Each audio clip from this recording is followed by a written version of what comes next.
read the Minecraft 1.17 Wiki and found some interesting things. Here's what I found.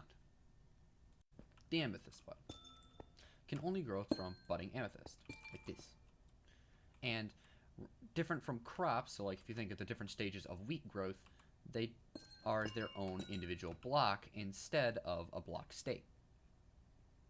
And of course, each different layer, such as this one, the smallest one releases a light level of 1, the second one releases a light level of 2, this one a light level of 4. And then the highest one, the amethyst cluster, releases a light level of 5. Now, to put that into perspective, a redstone torch releases the light level of 8, and a regular torch releases the light level of 14.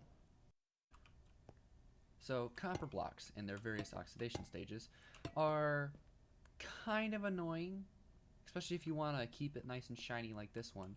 Of course, you could always take an iron axe and right-click on the block to remove the oxidation. Or, if you really wanted to, you could actually have lightning rods on top of the block so that when lightning strikes the lightning rod, it removes the oxidation by 1 state. Or you could completely remove this factor by getting honeycomb. And you can actually go here and just right-click the honeycomb on the block, and now it is a waxed block of copper. So this block of copper will no longer get affected by oxidation. This type of mechanic is usable within dispensers, so you're able to put honeycomb in dispensers and then make a quick system like this to just apply it automatically if you so desire. And if you really wanted to, you could just create a chain of them so that they come all the way back. And that way you can store many more blocks inside your chain. The pufferfish. So it is a mob that's capable of detecting you within a 5 block by 5 block by 5 block diameter. And when it hits you, it used to apply poison 4, which is deadly. They did sadly nerf it to poison 2, which I personally prefer the poison 4 because who doesn't like chasing after your friend with a pufferfish? Candles. There are many different colors to the candles, but I'm just going to go over these. So you are capable of putting them together in little bundles like this, similar to the sea cucumber, and it's actually the exact same positions as the sea cucumber too. They just took the sea cucumber mechanic and just slapped it onto a candle.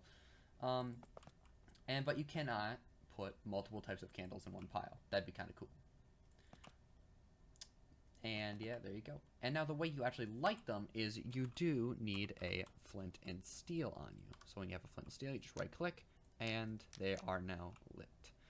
Sadly, the color of the candle does not change varying on the actual color of the candle.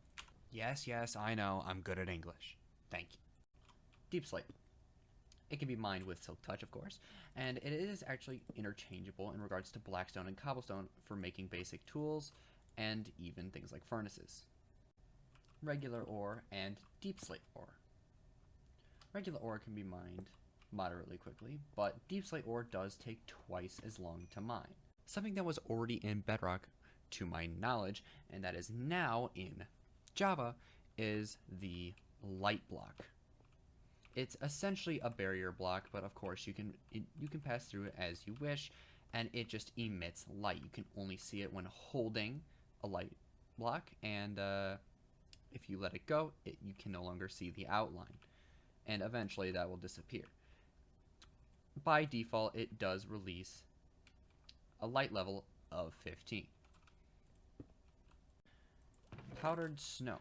It's a very interesting block, in which case you are capable of like standing on top of it, going through it, and it does give you a cold effect when you're inside of it. After enough time, you will eventually freeze to death, I think. And of course, you can't stand on top of it, but it does act as a water bucket in a sword, so you can indeed MLG with it. There is also the option of having leather boots on you, so when you put on the leather boots, you are now capable of standing on top of the snow. So, thus you are actually capable of bridging up, sort of. Which is indeed, in my opinion, a lot of fun. And it does, of course, also break your fall. Very nice. Pointed dripstone. It can grow from 1 to 2 to 3 blocks long. By default, it will drip small amounts of water, though nothing notable, as you can clearly see. And it will also drip any liquid that is on top of it. Primarily just lava and water, of course. So, at first I thought that this was only 2 blocks. This could only get 2 blocks long. But it appears it can get much longer. As for what this does in regards to how fast it fills up a cauldron, I have no idea. But I will say, if you're on the bottom half of that, that'll hurt. Rooted dirt. It's basically coarse dirt, but it's rooted. And the only difference is, besides the texture, is that when you apply bone meal to the side of it, it actually goes roots on the bottom. Tinted glass. Funny thing, actually. Tinted glass was the original name of stained glass back when it first came out in an April Fool's update. Last but not least, goat. That's it. Hope you guys liked this, and if you didn't, fuck you. What? I'm sorry.